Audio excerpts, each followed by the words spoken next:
In 1985, Blue Moon Investigations opened its doors and changed our lives forever. Cybill Shepherd and Bruce Willis were the golden pair. But decades have passed since those fast-talking nights. Today, we look back at the faces we loved, honoring their incredible legacies while facing the bittersweet reality of aging. Some found glory, while others faced silent battles you never knew about until right now. Bruce Willis as David Addison Jr. Born on March 19, 1955 in Idar Oberstein, West Germany, the future icon was working as a bartender in New York City before beating out 3,000 other actors for the role.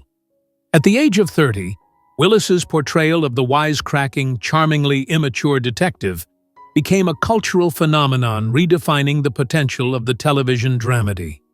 For 5 seasons, his lightning-fast delivery and electric argumentative chemistry with co-star Cybill Shepherd captivated audiences, earning him an Emmy and establishing a new archetype for the charismatic, rule-breaking leading man. Despite the character's happy-go-lucky and gregarious nature, the reality behind the scenes was famously volatile. Bruce Willis was far more intense and guarded than the carefree David Addison, and the production was plagued by a notorious off-screen feud between Willis and Shepherd that eventually made the set toxic. This interpersonal conflict was compounded by grueling production schedules and script delays, turning the once-beloved hit into a source of professional strain. The show's cancellation in 1989 was abrupt and messy, largely due to these internal frictions and the actor's desire to move on, leaving the series without a satisfying conclusion for its dedicated fanbase. Bruce Willis successfully transitioned from TV fame to becoming one of the biggest movie stars in history, headlined by the Die Hard franchise, though his public life remained protected and complex.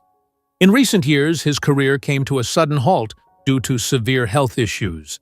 His family announced his retirement in 2022 following a diagnosis of aphasia, which was later confirmed to be frontotemporal dementia. As of 2026, at the age of 70, he is fully retired and living privately under the close care of his wife, Emma Hemming Willis, his ex-wife Demi Moore, and his 5 daughters. He no longer makes public appearances, living a quiet life as his family rallies around him to manage his condition. Whoopi Goldberg as Camille Brand. Born on November 13, 1955 in New York City, the actress and comedian had just begun her meteoric rise in Hollywood following her breakout performance in The Color Purple. At the age of 30, Goldberg's portrayal of Camille Brand, a clever con artist who captures David Addison's heart, became a standout arc in the 2nd season of Moonlighting. Her performance was critical in demonstrating her range as a romantic lead, offering a chemistry with Bruce Willis that was electric and widely praised. The role broke significant ground, showcasing a black woman as a desirable, complex love interest in a primetime dramedy, defying the stereotypical casting norms of the mid-1980s. While Camille Brand was a smooth, evasive grifter who used charm to mask her intentions, Whoopi Goldberg is renowned for her blunt, uncompromising honesty and grounded realism. This stark difference between the actor and the role highlights her dramatic capability, but her real-life journey has been far more turbulent than her character's fleeting criminal escapades. Goldberg openly struggled with high-functioning drug addiction during the early years of her career, and faced periods where Hollywood didn't know how to cast her, leading to a string of critical and commercial flops in the mid-90s. Furthermore, her transition to daytime television was marked by intense professional hardships, including public backlash and suspensions regarding controversial comments, forcing her to constantly fight for her reputation and livelihood in the public eye. Whoopi Goldberg overcame these professional valleys to become one of the rare entertainers to achieve EGOT status, winning an Emmy, Grammy, Oscar, and Tony. As of 2026, at the age of 70, she remains a formidable presence in media, continuing her long-standing tenure as the moderator of The View, having survived a near-fatal battle with pneumonia and sepsis. In previous years, she remains active in the industry, recently revisiting her legacy in the Star Trek universe and developing new projects that cement her place as an enduring and resilient cultural icon. Cybill Shepherd as Maddie Hayes. Born on February 18, 1950, the Memphis, Tennessee native revitalized her Hollywood standing with the role of Maddie Hayes after a rocky start in film. At the age of 35, Shepherd's portrayal of the icy former model turned private detective became a cultural phenomenon redefining the romantic comedy genre for television. Her rapid-fire banter and electric chemistry with co-star Bruce Willis made the show a massive hit, earning her 2 Golden Globe Awards and establishing her character's sophisticated yet frazzled demeanor as a definitive image of the 1980s. While Maddie Hayes was often depicted as high-strung and uptight, Shepherd herself possessed a distinct Southern grit and outspoken confidence, though she shared her character's resilience in the face of public scrutiny. Her time on Moonlighting was marred by notorious behind-the-scenes struggles. The production was plagued by delays and a legendary real-life feud between Shepherd Willis and the show's creator. She often battled the label of being difficult within the industry, a reputation that lingered long after the cameras stopped rolling. Furthermore, she faced a harsh professional blow years later when her successful 90s sitcom, Cybill, was abruptly canceled, a decision she later alleged was retaliation for rejecting the advances of a high-ranking network executive. Cybill Shepherd continued to work steadily in the decades that followed, successfully transitioning into mature roles in series like The L Word, Psych, and The Client List. In her personal life, she became a dedicated advocate for civil rights and women's health issues, openly discussing her recovery from a melanoma diagnosis in 2002. She married twice and is the mother of 3 children, including actress Clementine Ford. At 75, she remains a respected figure in Hollywood, recently appearing on the comedy series I Love That for You, and continuing to work on independent film projects, maintaining the tenacity that has fueled her career for over 5 decades. Mark Harmon as Sam Crawford. Born on September 2, 1951, in Burbank, California, the former UCLA quarterback transitioned into acting with early roles on St. Elsewhere, before landing his guest arc on Moonlighting. At the age of 35, Harmon stepped into the role of Sam Crawford, a charming astronaut who served as the perfect romantic rival to Bruce Willis's David Addison. Although his stint lasted only 4 episodes, his portrayal was culturally explosive. He successfully swept Maddie Hayes off her feet, temporarily disrupting television's most famous will they or won't they dynamic. The role solidified his status as a legitimate leading man and coincided with him being named People magazine's Sexiest Man Alive, proving he could command the screen with charisma and confidence. While Sam Crawford was the flashy public hero who effortlessly wooed teens, Mark Harmon possessed a personality rooted in quiet stoicism and privacy, contrasting sharply with the high-profile romantic archetype he played. Following his time on Moonlighting, Harmon faced the distinct struggle of capitalization. Despite his popularity, he encountered a difficult period of professional near misses and typecasting as merely a handsome face. He starred in a string of short-lived television series such as Reasonable Doubts and Charlie Grace, both of which struggled to find an audience and appeared in films that failed to ignite the box office.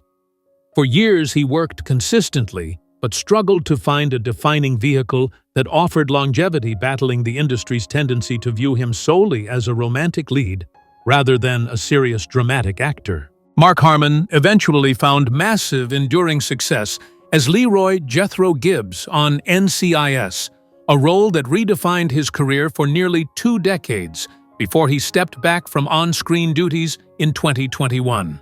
As of 2026, at the age of 74, he remains active in the industry, primarily as an executive producer, notably narrating and producing the prequel series NCIS Origins.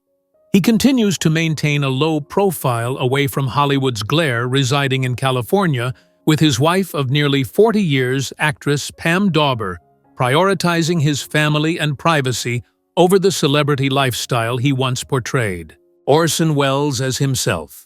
Born on May 6, 1915, in Kenosha, Wisconsin, the legendary filmmaker and actor lent his iconic voice and presence to the hit series Moonlighting to introduce a special noir-themed episode.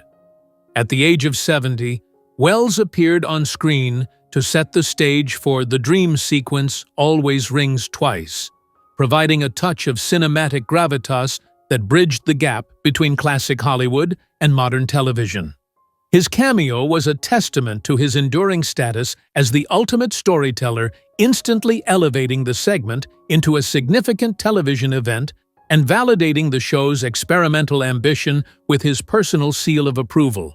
Despite his public persona as the confident and commanding genius behind Citizen Kane, Welles's later career was defined by a stark contrast between his artistic ambition and his professional reality. While he projected the image of an authoritative auteur, he spent decades struggling to finance his own independent film projects, often relying on guest spots, voiceovers, and commercials to make ends meet. He faced the immense hardship of being an outsider in the very industry he helped revolutionize, battling a reputation for being difficult and the heartbreak of leaving numerous passion projects unfinished due to a chronic lack of funding. Orson Welles passed away just days after recording his introduction for the series, dying of a heart attack at his home in Los Angeles, California, on October 10, 1985, at the age of 70. The Moonlighting episode aired 5 days later, with a dedication to his memory marking one of his final appearances as an actor. For decades following his death, his legacy was complicated by tangled legal battles over his unreleased works, most notably his final film, The Other Side of the Wind. After more than 40 years of production, hell, and legal disputes, the film was finally completed and released in 2018, offering a belated conclusion to his cinematic journey. Virginia Madsen as Lorraine Wicks. Born on September 11, 1961, the Chicago native had already begun making a name for herself in films like Dune, before joining the cast of the celebrated detective dramedy. At the age of 27, Madsen's portrayal of Lorraine Wicks, the spirited and somewhat quirky receptionist, introduced in the final season, was an attempt to inject fresh energy into a series plagued by production delays. Although her tenure on Moonlighting was brief, her presence offered a bright counterpoint during the show's tumultuous conclusion, marking her transition from film to a significant network television role. While Lorraine Wicks was written as a lively and sometimes flighty foil to the agency's tension, Virginia Madsen was a serious, grounded artist struggling to be seen beyond her physical appearance. Her time on Moonlighting was marred by the infamous behind-the-scenes dysfunction of the show's final days, and she stepped into a working environment defined by the feud between the lead actors. Following the show's cancellation, Madsen faced a long period of professional hardship and typecasting. Hollywood frequently pigeonholed her as the seductive femme fatale, limiting her access to substantial dramatic roles. For many years, despite her obvious talent, she found herself fighting for parts in B-movies and struggling to break free from the industry's narrow perception of her capabilities. Virginia Madsen eventually shattered those limitations with her Academy Award-nominated performance in Sideways, which revitalized her career and opened doors to complex roles in both film and television. She has since balanced her career with a private life focused on her family and her son Jack.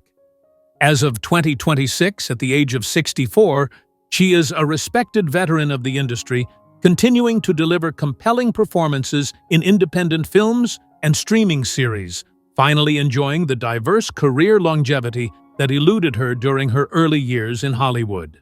Dana Delany as Gillian Armstrong. Born on March 13, 1956 in New York City, the talented actress began her career on stage and in soap operas before landing a pivotal guest arc on the hit detective dramedy Moonlighting. At the age of 29, Delany's portrayal of Gillian Armstrong, a mysterious woman who seemingly captures the heart of Bruce Willis's David Addison, marked a turning point in her career. Her performance as the deceptive femme fatale was electric, displaying a chemistry and screen presence that immediately signaled her potential as a leading lady. Although her time on the show was brief compared to the main cast, the role served as a crucial springboard, proving her ability to handle complex dramatic material within a high-profile setting and setting the stage for her eventual Emmy-winning success. In stark contrast to the duplicitous and cold-hearted killer she played on Moonlighting, Dana Delany is known in reality for her grounded nature, sharp wit, and deep empathy, particularly through her decades of advocacy for medical research. Professionally, she faced the volatility common to television actors. Despite her critical acclaim, she often navigated the heartbreak of cancellation. Her defining show, China Beach, was beloved by critics but constantly struggled in the ratings, leading to a prematurely shortened run. Furthermore, Delany famously grappled with career what-ifs, most notably turning down the role of Carrie Bradshaw in Sex and the City, a decision she accepted with grace, but which highlighted the unpredictable nature of casting choices and industry trajectories. Dana Delany has maintained a consistent and respected presence in Hollywood, balancing television, film, and theater work, while remaining happily unmarried and without children. Choices she has spoken about with refreshing candor. She became a board member of the Scleroderma Research Foundation, dedicating much of her life to finding a cure for the disease that claimed her friend. Her career longevity is evident in recent roles such as her appearance in the series Tulsa King. As of 2026, at the age of 69, she is an active and vibrant figure in the entertainment industry, continuing to take on challenging roles that defy the traditional limitations often placed on actresses of her generation. Curtis Armstrong as Herbert Quentin Viola. Born on November 27, 1953, the Detroit, Michigan native joined the cast of the groundbreaking dramedy Moonlighting during its third season. At the age of 32, Armstrong stepped into the shoes of Herbert Quentin Viola, a temp agency transfer turned junior detective who served as the quirky romantic interest for Agnes DePesto. His portrayal provided a vital comedic anchor to the series, evolving from a nervous subordinate into a fan-favorite character who offered a lighter, sweeter counterpoint to the intense and often volatile relationship of the show's main protagonists. While Herbert Viola was often portrayed as bumbling or frantically eager to please, Curtis Armstrong was a classically trained theater actor and a serious Sherlock Holmes aficionado with a dry intellectual wit. This reality contrasted sharply with the nerd persona Hollywood forced upon him.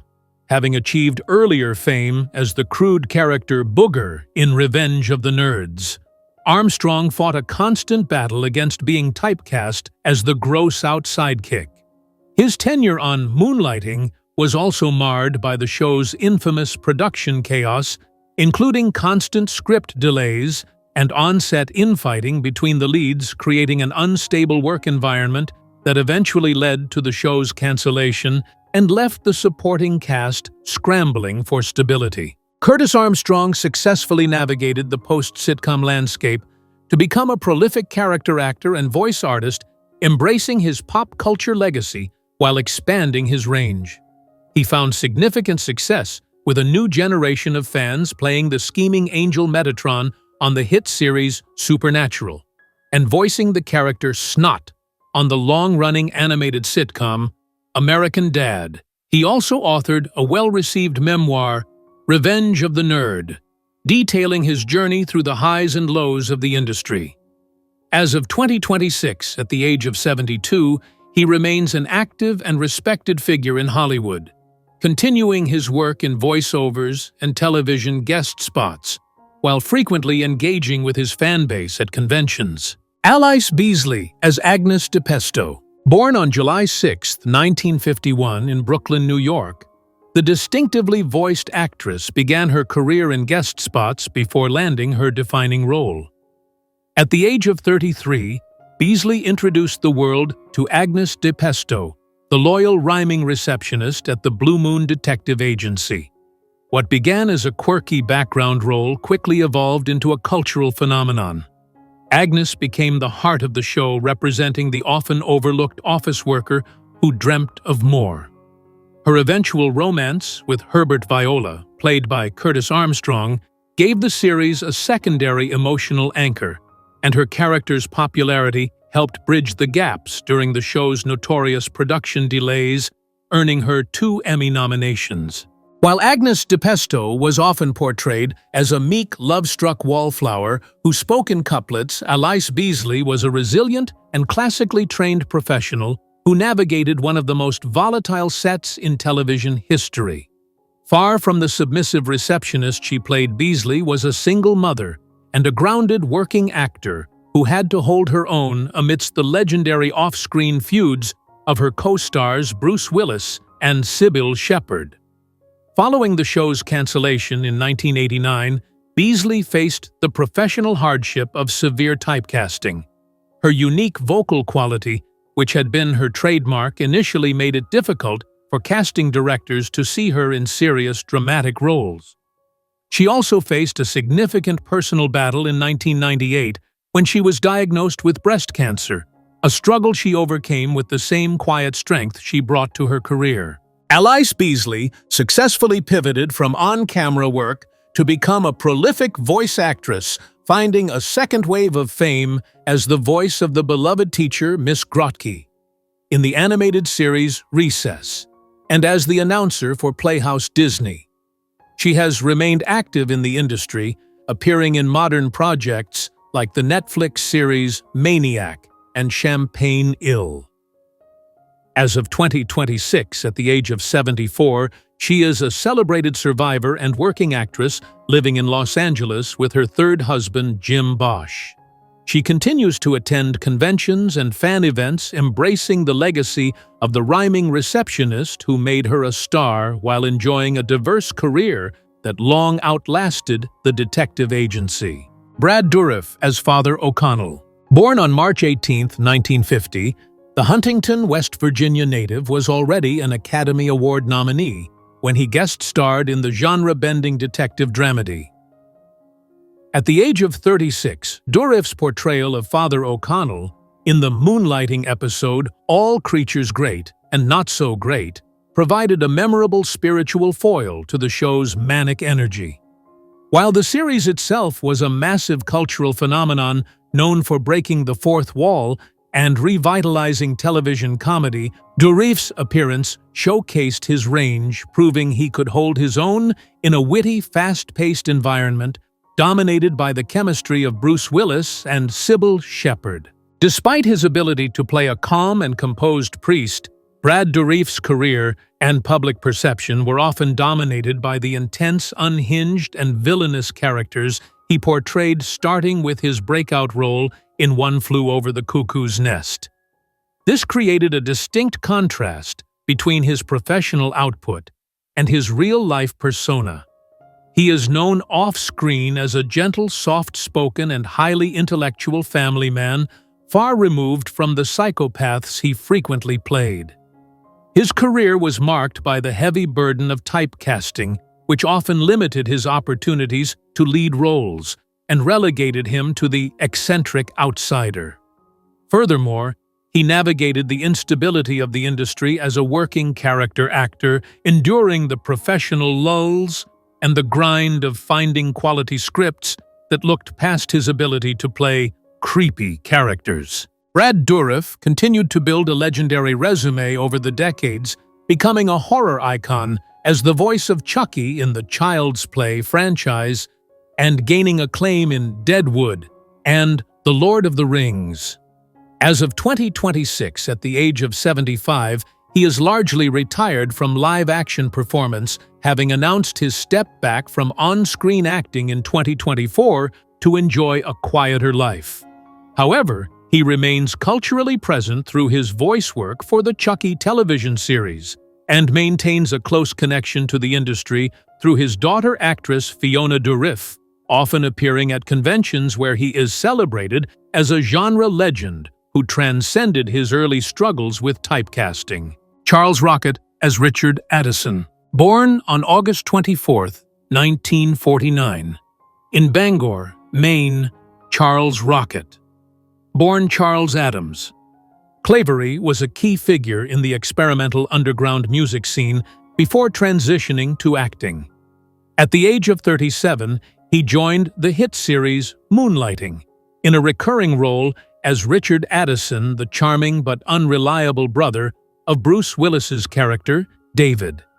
His portrayal capitalized on a slick yuppie charisma that made him a perfect foil for Willis, adding a new layer of family dysfunction to the show. The role was a significant step in his career rehabilitation, proving his comedic chops and ability to stand toe-to-toe with one of television's biggest stars during the show's peak popularity. Behind the scenes, Rocket's career was defined by a constant struggle to overcome a singular, notorious moment.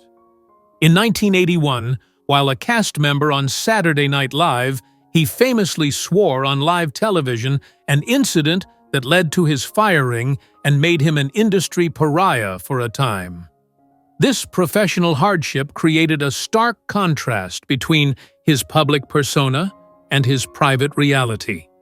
While he was often typecast as smug villains or arrogant businessmen in films like Hocus Pocus and Dumb and Dumber, those close to him knew him as a gentle soul and a talented accordion player. He spent much of his career fighting to move past the stigma of the SNL incident, often finding it difficult to break out of supporting character roles despite his clear leading man potential. Charles Rocket continued to work steadily in film and television throughout the 1990s and early 2000s, appearing in projects such as Touched by an Angel and Titan A.E. However, his life came to a tragic and abrupt end. On October 7, 2005, Rocket was found dead in a field on his property in Canterbury, Connecticut. He passed away at the age of 56. The state medical examiner ruled the death a suicide determined to be caused by a self-inflicted throat injury. His shocking death left a void in the entertainment community, silencing a unique comedic voice that had spent decades working to redeem itself in the public eye. Jack Blessing as McGillicuddy. Born on July 29, 1951, in Baltimore, Maryland, the versatile character actor stepped into the chaotic world of the Blue Moon Detective Agency to help expand the show's ensemble. At the age of 35, Blessing's portrayal of McGillicuddy provided the perfect comedic foil to Curtis Armstrong's Herbert Viola, creating a hilarious rivalry over office dominance that delighted audiences. His performance was instrumental in grounding the show's eccentric energy, proving that the supporting staff could be just as entertaining as the leads, and his comedic timing helped cement the series as a unique cultural touchstone of the 1980s. In contrast to McGillicuddy's snide, competitive, and often petty demeanor, Jack Blessing was widely regarded by peers as a kind, generous, and hardworking professional who avoided conflict. While his character thrived on office politics, Blessing faced the very real instability of a Hollywood career, navigating the tumultuous final seasons of Moonlighting, which were plagued by production delays and backstage infighting. After the show's cancellation, he faced the common struggle of the working actor battling against typecasting as the nervous suit or annoying neighbor, while striving to secure steady work in an industry known for its volatility and frequent rejection. Jack Blessing persevered through the industry's ups and downs to build a respectable resume, landing significant recurring roles on The Naked Truth, and later as the Powers brothers on the hit sitcom George Lopez.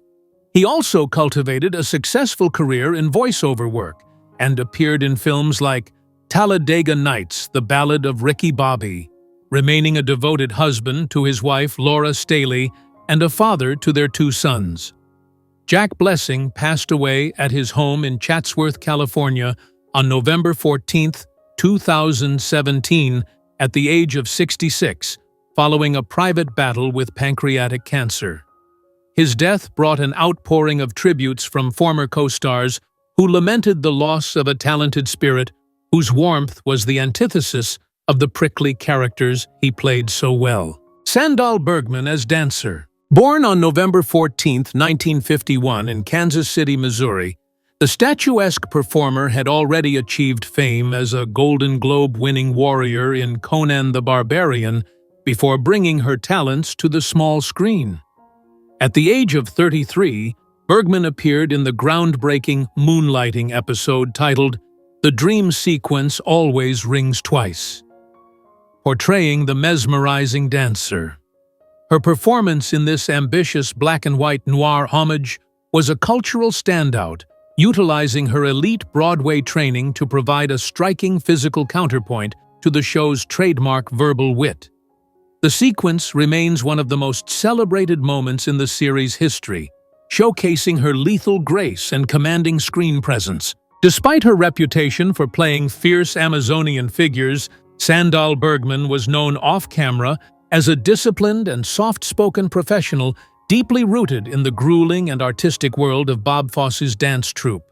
This contrast posed a significant challenge in her career. She struggled against the industry's tendency to typecast her solely based on her height and athleticism. Following her success in fantasy and action genres, she found it difficult to secure dramatic roles that allowed her to break out of the action vixen mold. As the 80s turned into the 90s, she was frequently relegated to B-movies and direct-to-video sci-fi films, a professional hardship that limited the mainstream visibility of her wider acting range. Sandahl Bergman eventually stepped away from the entertainment industry, with her final acting credits occurring in the early 2000s as she transitioned into a quiet retirement. Unlike many of her contemporaries, she has chosen to live a life almost entirely removed from the public eye, rarely appearing at conventions or participating in retrospectives. As of 2026, at the age of 74, she resides in privacy, maintaining a low profile while remaining a cult icon for genre fans who remember her as one of the most physically dynamic performers of her era. Time has a way of changing everything, yet the magic of Moonlighting remains frozen in 1985. Witnessing the cast's journey from those neon-lit sets to the present day is a poignant reminder of how far we've all come. Their faces tell stories of decades well spent in the spotlight. If this look back touched your heart, please give this video a like and let us know which star you miss seeing the most.